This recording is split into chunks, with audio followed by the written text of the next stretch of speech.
Senator Thompson, would your administration continue to back Pakistani President Musharraf despite polls that show 2/3 of the Pakistani people want him to resign immediately? Oh my goodness, go against the poll? How could anybody ever do that?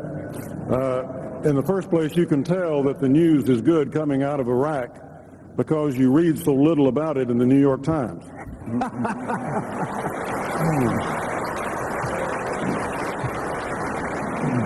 Yeah, we have different interests as far as Pakistan is concerned. It's a very important nation to us in many respects. I had the opportunity with others to visit with President Musharraf a few years ago, visit Pakistan, Afghanistan, and that region. Democracy of Pakistan is in the long-term security interest of Pakistan, and therefore it's in our interest. They were moving in that direction before former Prime Minister Bhutto was assassinated. Now they're in the streets. The government is in question. Some of our people, I think, are irresponsibly calling for Musharraf's resignation, for the cutting off of aid, and all those things. There's one little problem with that. Who are you going to get in return? They are the only Muslim nation in the world that has nuclear weapons and a nuclear capability. Our national security interest and whose hands those nuclear weapons are going to be in is an overriding interest of ours. We need to make sure that there is stability in that country to the extent that we can do anything about it, and certainly in the short term anyway, that involves supporting Musharraf. While we continue to encourage him not only to move toward democracy, put those judges back in place that he fired, those dissidents that are in only for political reasons, he needs to release, and he needs to help us more in the western mountains of Afghanistan where the Taliban is still hiding and where Osama bin Laden probably is. We need to put the pressure on him, keep the pressure on him, but let's not ever kid ourselves. Our national security interest requires that those nuclear weapons do not fall into the hands of radicals in Pakistan. Senator Thompson. Governor Huckabee, if I understood him correctly, seemed to be concerned that part of the money we're sending to Pakistan goes to their own military. That's the point. We help train their military. Their new top general over there was trained here in the United States for a period of time. They have lost several people fighting the Taliban. That's who they would fight the Taliban with, is their military. So our cooperation with their military, our supporting their military, is a good thing. All right. Senator Thompson, are you persuaded by the kind of change that Governor Huckabee is offering, and do you have a better alternative, sir? Well, first of all, I know the governor is pointing out that he signed the tax pledge.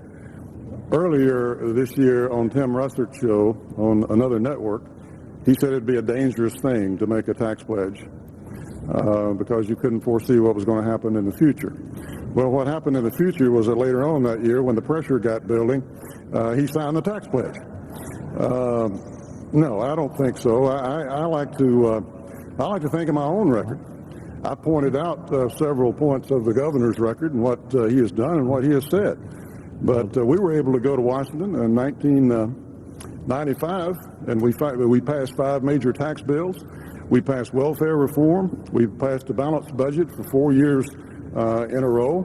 We were able to do some headway, make some good with President Clinton, even with regard to sound conservative judges, and I compiled a 100% pro-life voting record during that time.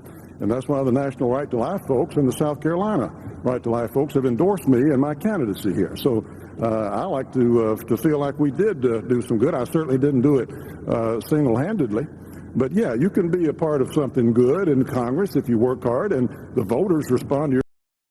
We took a sound conservative message to the American people at that time. The respect for the rule of law, a market economy, and a nation that doesn't tax and spend you to death, and a nation where a country boy from Tennessee or a country girl from South Carolina can grow up, and if they abide by the rules, expect to achieve the American dream. That's what we presented. They responded to us, and we were able to do some good things then.